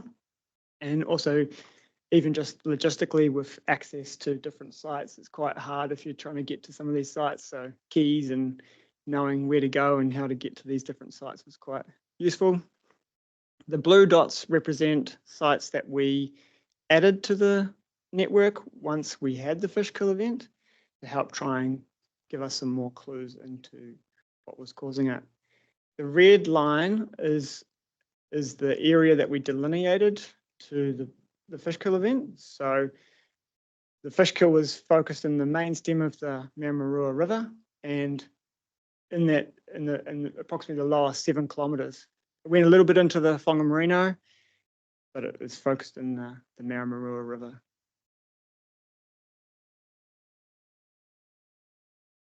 This is a statistical plot that I won't talk about too much or go into in too much detail. But basically what I wanted to highlight was that each of these points are color-coded based on a different stream, and it gives an idea of similarity in the physiochemical properties of the waters across the site, across the monitoring sites. And what you see is that there is really contrasting differences between different rivers, and not one solution's gonna be applicable across all of them. And if we take a really high level look at some of the results without bombarding you with hundreds of graphs of numbers, there's some really interesting high level findings from our water quality results. So I've listed a couple for the Maramarua River in the top left-hand corner and a couple for the Whangamarino River below. And when I talk about the Whangamarino, I'm talking about an area where below the fish kill, or upstream of the fish kill event, where we didn't see fish dying, but it's actually a known area where the biomass of koi in particular is high, but we didn't see any fish dying there compared to where we did see fish dead in the Maramarua. And there's some really, really interesting findings there. And if I was to be a betting man, I would put all my money on the Whangamarino being the location where I would have expected the fish to be dying. So it was a really unique and interesting finding that the Maramarua River was the area where we saw these fish kill events.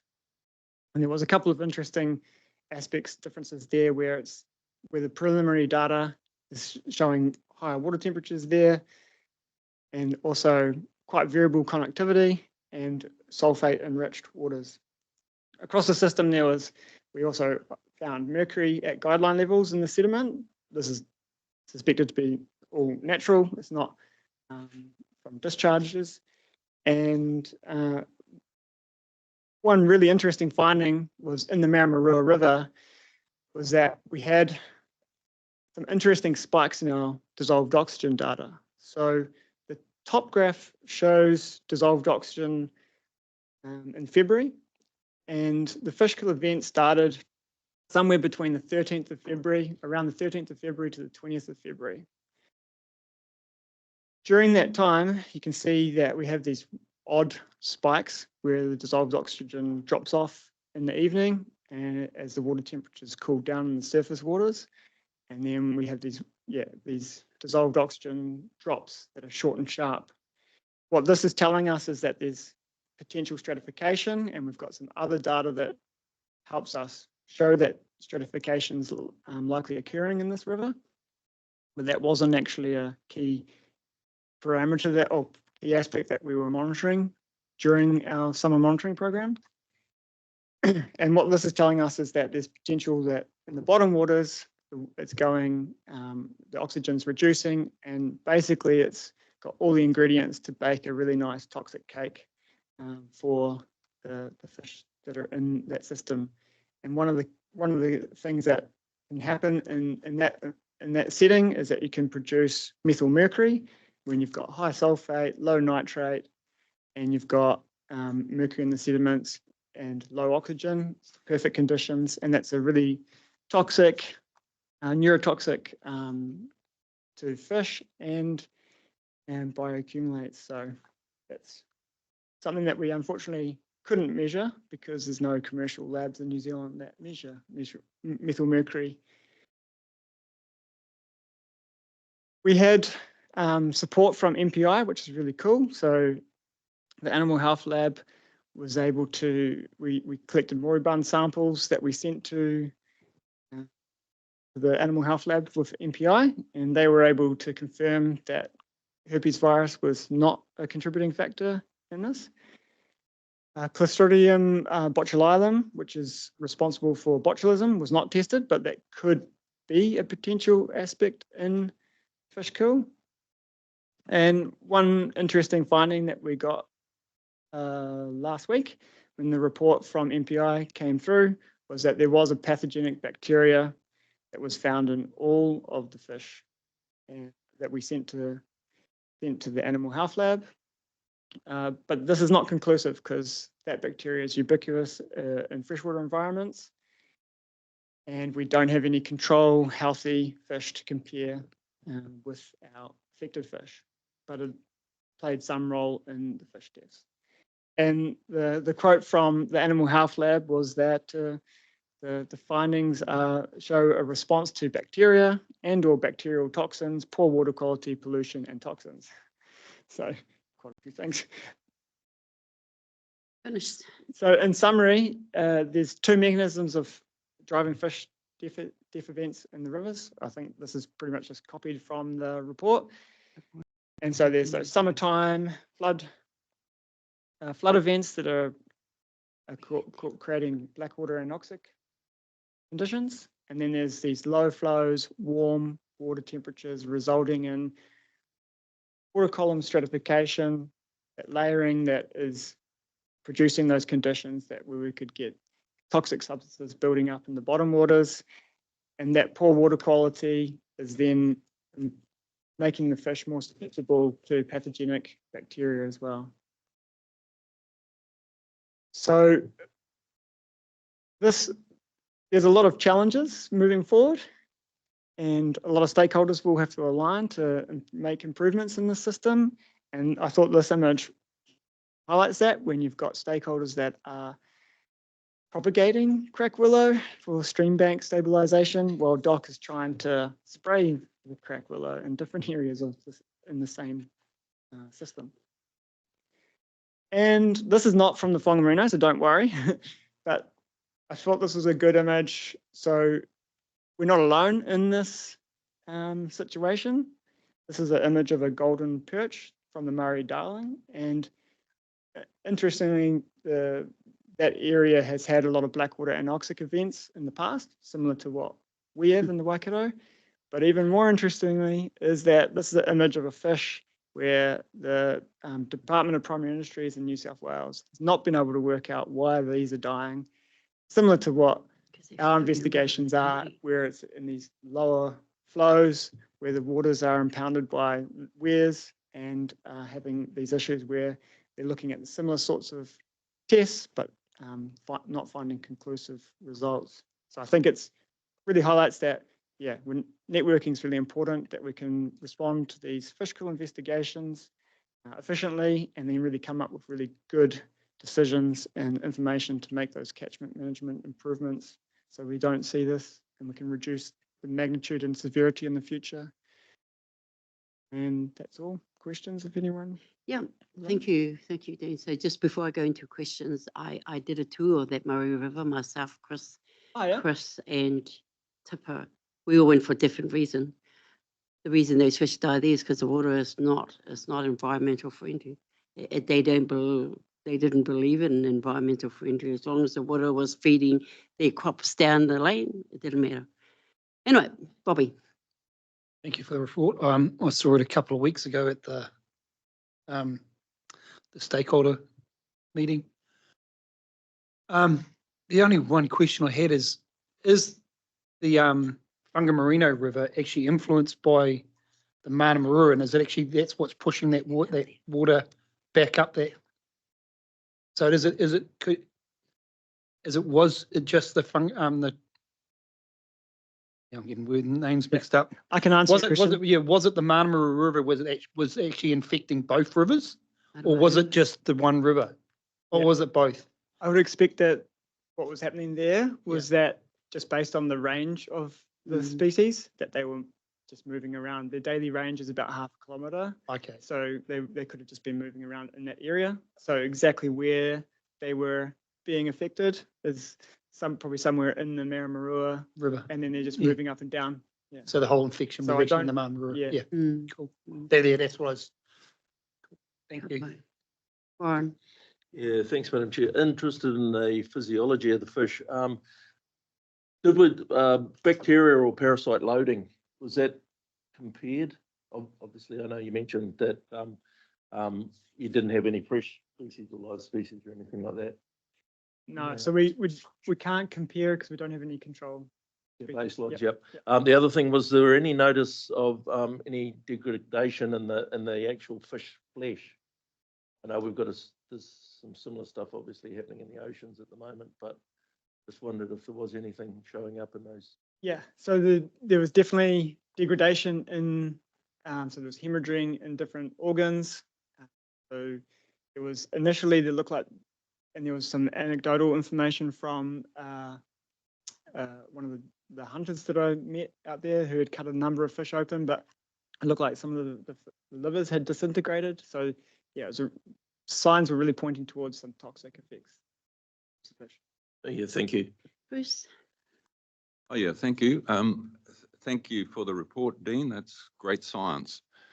I just wanted to think a little bit more though about the framing of the science and what it might mean in terms of the conclusions that you've come to. So so I'm sort of looking back to your point 11 in the paper and the commentary that's made. Point 11? Number 11? Yeah, it's in the report. It's Blackwater, a natural phenomenon in lowland rivers and wetland catchments, is associated with rising temperatures, etc., etc. I guess the point I'm going to make is around the use of the word natural. And while it is a natural process, it's really important to frame it in terms of massive transformational changes that have occurred in the catchment and the consequences of those in terms of the way the processes play themselves out. Because at the end of the day, I'd be interested in knowing, for example, and this would inform the work that's going to be required that you're inferring in point 27, some insights from Mātauranga, some insights from environmental history processes, natural environmental processes in the framing of Mātauranga and environmental history from science. Because what you're dealing with is a system which has been not just perturbed, It's been transformed, massively transformed. And therefore the solution that will be required will need to be of equal measure, of magnitude, in order to fix it. Because essentially what you've documented here is what are the predictors for fish death under a highly transformed system. And so we can rest assured that we're going to see it again and again and again and again. And that's the key point of your piece of research. You know, it demonstrates what the predictors are and how we could use those predictors to make, again, now some of our decision making about how we might do things about different water bodies or different river flows or whatever. But we cannot escape the bigger picture of 11. And so I'm just cautioning you against using a sentence like that without providing that additional context. But yeah, and I really liked, for example, your comment, you made a comment about pathogenic bacteria. So in the field that I work in, which is forest dieback, a classic mistake that people make is they say, oh, it's the bacteria killed them. No, it's the underlying causal factors that weakened them and made them susceptible to the pathogenic bacteria. And so I really like the way you distinguished the way between, you know, the cause, and it's not causal, it's a symptom. Yeah. So look, I mean, this is exactly the sort of work we need in terms of, you know, I think in one other meeting, we were told a little bit about a predictive model that you were using based on some of this information. Do you want to just mention that? Yeah, so in the 7th of February, I think the EPC meeting, we presented, Mike and I, the anoxic risk dashboard, which pulled in real-time data and used predictive models from that data that I showed earlier. And so that was looking at that anoxic risk, which we knew it occurred in the past, but that didn't cover what we found this summer because it was a different process. But yeah, 100% agree with all your comments and noted on the comment about natural. I just want to give you one example of the three main factors in the pre-transformed system. Was about water flow, nutrient status, sedimentation, and most important of all, shade, shade, shade in a forested or herbaceous wetland landscape. Those are the ingredients that will be needed to fix the problem. Can I just add, just mentioning, because the Chair Pamela's here, in the transformation you talked about, Bruce, we're getting some really valuable information, both in terms of the Mātauranga Māori, but also from the landowners who've been in that catchment for generations about that transformation and the history. And Chair Pamela and I are going out to see Stu Jeffress later today to talk about that long history of how the Whangamarino has changed dramatically over the last, well, certainly since the end of World War One.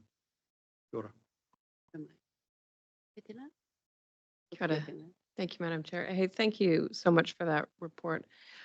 Just a quick question that comes to me, that image you had with the crack willows and the comment you made about different organizations at times working in opposition to, can you expand a bit more on that? Who put them crack willows there?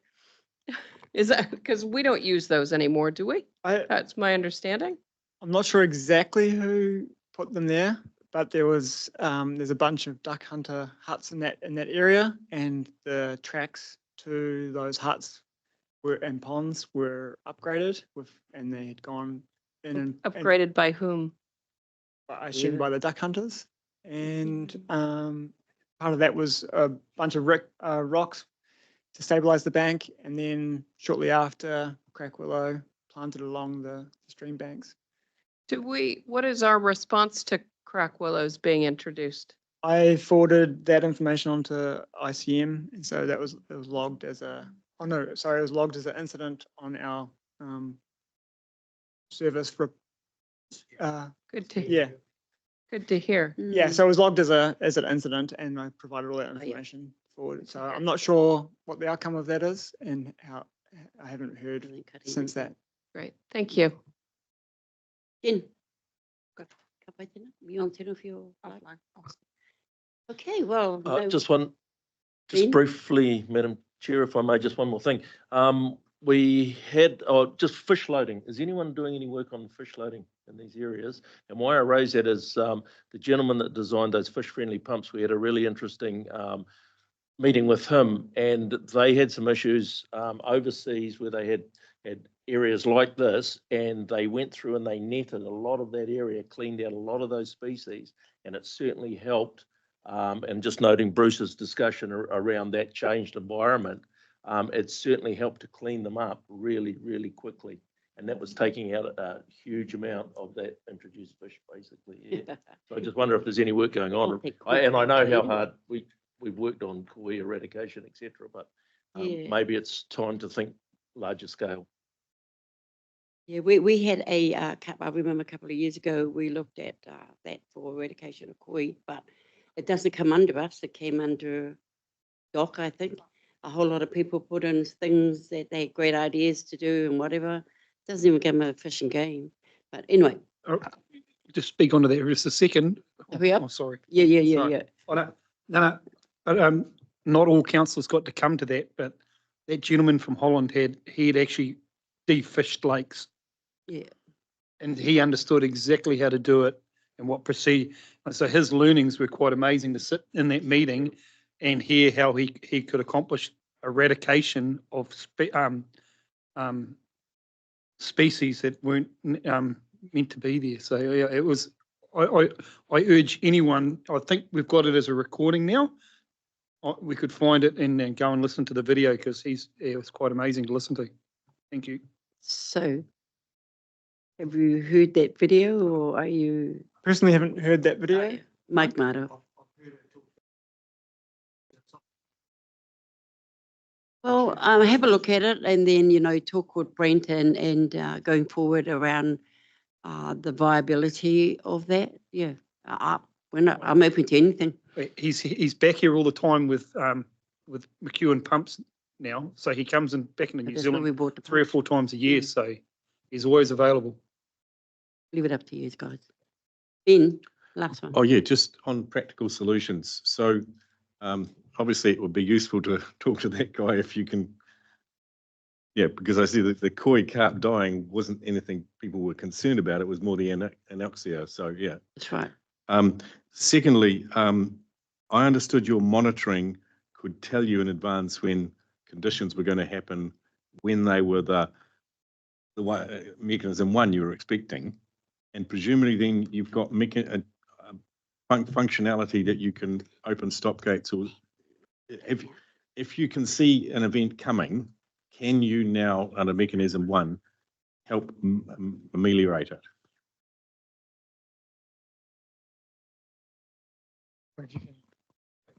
I know you go. I think it's a really Don't good. fight, guys. Either. Yeah, really good point. The part of the Whangamarino business case is to identify what all the options might be for improving things in the future. And to Bruce's earlier point, we're not going to be able to restore back to a natural system. We can only in the short to medium term aim at reducing the severity and frequency of these anoxic events and the impacts that has on freshwater ecosystems. So yeah, we need to look at all the options, and if some of the options are that we manage the hydrology of the system differently, that is the interconnected hydrology of Lake Waikare, Waikato River, Whangamarino, then we need to investigate all those different options. Because you're absolutely right. If the primary reason is that we've got some impoundment occurring at a time of high temperature and lots of organic material coming in, then we can target sort of river flow management around that. And just secondly, Bruce's point about shade.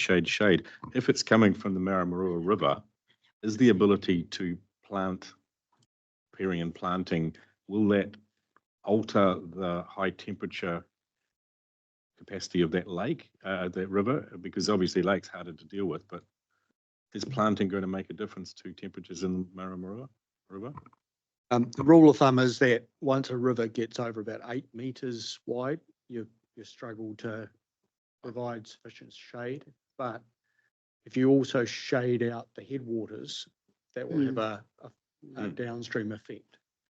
The Maramarua was very much acting as an impounded lake during this last summer, because there are controls there in place, there's a weir there. And so that whole area of what is a river became an impoundment, and that was where a lot of the issues occurred. Thank you. Okay, well, excellent. Thank you, Korua. I'll have, we'll catch up soon, sometime sooner about the other stuff. Yep. Kapai. I'll have can I have a mover and a seconder, please, Bruce and Robbie. And that's us. Thank you. You can go. Yeah. And our last one, you're for that one as well. Oh, you're well done. Well done to you. Well, I'm going to make this shorter than normal then. So councillors, as Mafalda comes to the table, I'm not sure if Mafalda's presented to this committee before, but this paper has come to this committee pretty much every year for as long as I can remember. It's a pretty key piece of work that we do around monitoring recreational and sometimes what we call bathing water quality. And a lot of that work obviously is through the summer period of time when lots of people wanted to do that recreational bathing. And so it's this time of year when we've got that data and we can report back to you what we've been finding, what the trends are. And with that, I shall hand over to Mike and Mafalda. Yeah, so I'm going to, do you have slides? No, I don't. I'm going to take your report as read, but if you have some highlights that you think is important to highlight out to us, go for it. Otherwise, I'll open the floor for questions. I'm just happy to take the questions. Thank you. Okay. Questions? Well done, Ben. So obviously just looking through this, when you're looking at our freshwater management ideas that were coming through with the freshwater management rules, people were looking for water quality, how it was 100 years ago, and every stream should be swimmable. It's PC1. Basically, most of the Coromandel and the Waipa aren't swimmable at significant times of the year. Is that how I should read this? I think that could also be a very interesting question to combine with the data for the state of the environment reporting. So that gives us a more encompassing view of what's happening in our region, particularly in terms of the different catchments. The recreational work only takes place during the summer.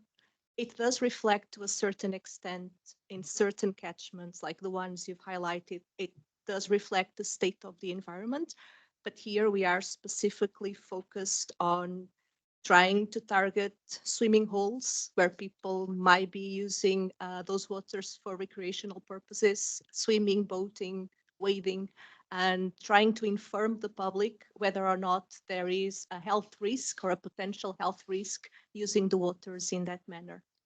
I understand that, but if the freshwater management policy comes into place, almost all of these will be ruled out, because one of the prime criteria being asked is swimmable rivers.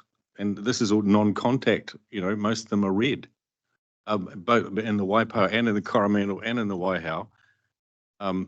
So that would mean we failed in almost everything then. Mike?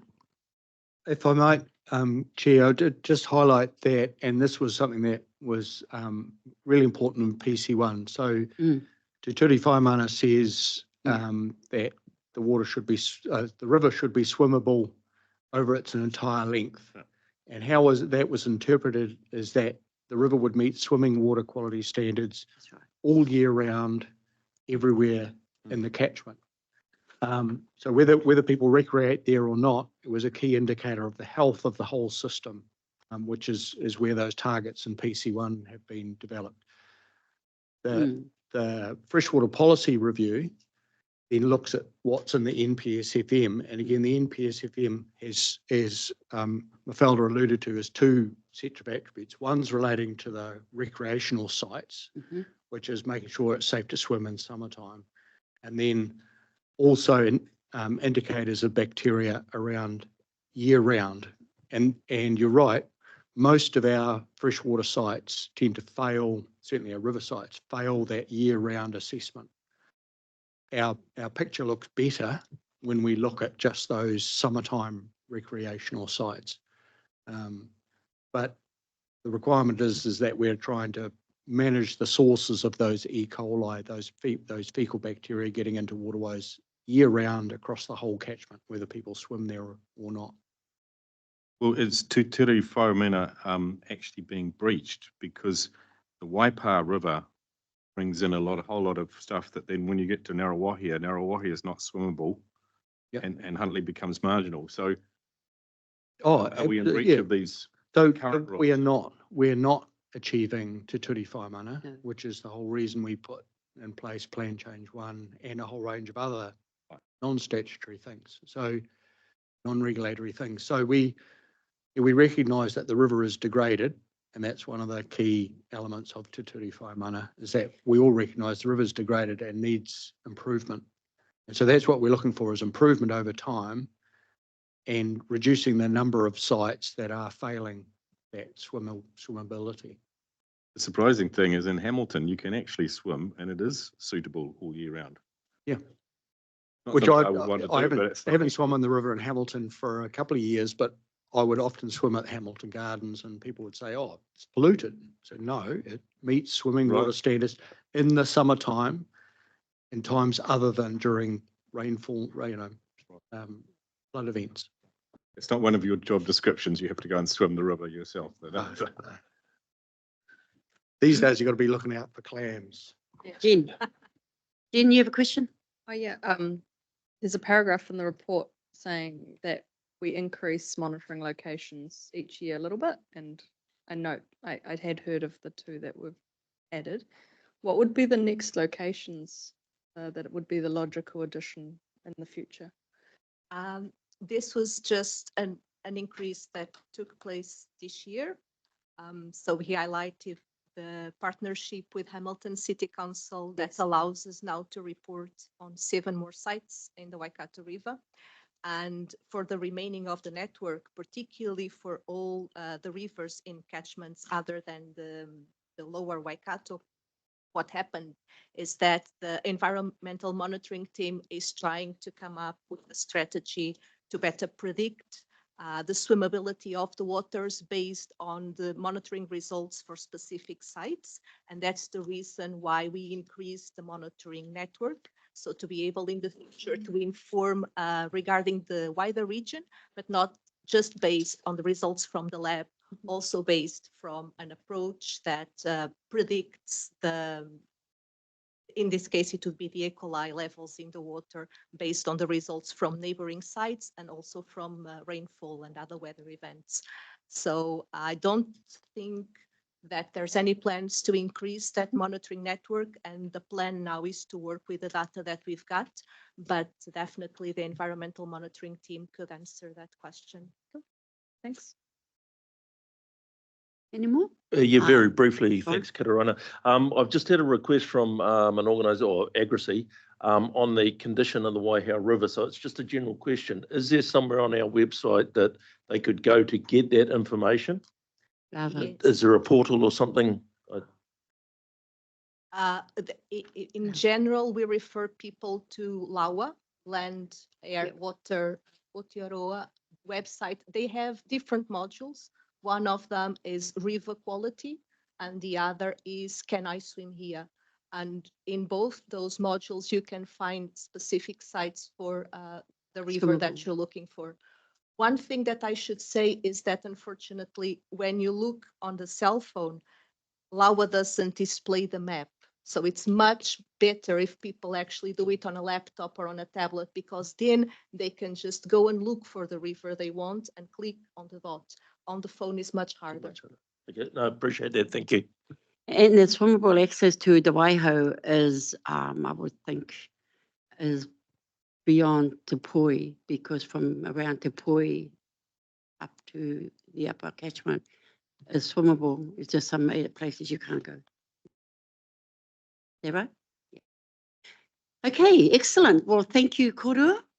for your report. And we need to move and second this, and I'll move and someone will second. That'll be all good. And that's us for today on EPC. And thank you everybody for coming and your staff. And yeah, and we'll close with a karakia. And I do believe lunch is out there somewhere. I know, Jordan. Okay, off we go. Kia koutou. Unahia, unahia. Unahia mai te uru tapinui. Kia wātia, kia mama, te nākau, te tinana, te hininaro. E te aru takatu, ko rā I rongo, e whakaria aki ki ronga, kia tīna, tīna. Haumie, huie, ākie. Thank you, everybody.